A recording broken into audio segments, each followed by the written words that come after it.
প্রিয় বন্ধুরা, শোনো, প্রত্যেকটা ছেলেমেয়ের মধ্যে, প্রত্যেকটা মানুষের মধ্যেই একটা চাওয়া পাওয়ার আশা থাকে, ইচ্ছা থাকে, আকাঙ্ক্ষা থাকে। ভদ্র এবং ভালো ছেলেদের চাওয়া পাওয়া কীরকম হয়, আর অভদ্র, নিরেট, গান্ডু, বদমাইশ ওদের চাওয়া পাওয়া কীরকম হয়, দুটোকেই আমি খুব কম কথায় বিশ্লেষণ করছি, তোমরা একটু মিলিয়ে নিও। ভদ্র এবং ভালো ছেলে মেয়েদের চাওয়া পাওয়া এইরকমই হয় যে আমরা খুব ভালোভাবে লেখাপড়া করে নিজের কোয়ালিটিটাকে ঠিক করব এবং আমরা সুস্থভাবে সমাজে মাথা উঁচু করে বেঁচে থাকব এবং সরকারি চাকরির পরীক্ষা দিয়ে আমরা একজন আইপিএস, আইএএস এবং বড় সরকারি অফিসারই হব। সরকারি অফিসার যদি নাও হতে পারি, তাহলে যেন একটা সরকারি চাকরি যেন পাই।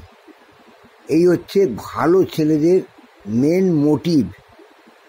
আর কিছু কিছু ছেলে আছে, মেয়ে আছে, তারা ভাবে আমরা ব্যবসা করব, আমরা বিভিন্নভাবে ব্যবসাটাকে বাড়িয়ে তুলব, আমরা সৎ থেকে, খুব ভালোভাবে থেকে, মানুষের সঙ্গে মিশে, তাদের সঙ্গে সদ্ভাব রেখে আমরা একজন একটা জনপ্রতিনিধি হয়ে বেঁচে থাকব। এটাই হচ্ছে ওদের মনের আশা। এটা হচ্ছে প্রত্যেকটা সৎ ছেলে মেয়েদের মনের আশা।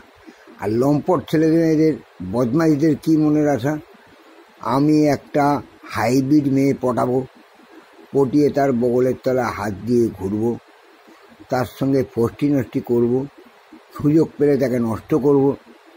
শুধু তাই নয়, ওই মেয়েটার বাড়িতে গিয়ে সেই লম্পট ছেলেটা বলবে আমি এই, আমি সেই বলে বড় বড় কথা বলে তার মাকে, তার বাবাকে পটিয়ে, মেয়েটাকে পটিয়ে বিয়ে করে নেবে।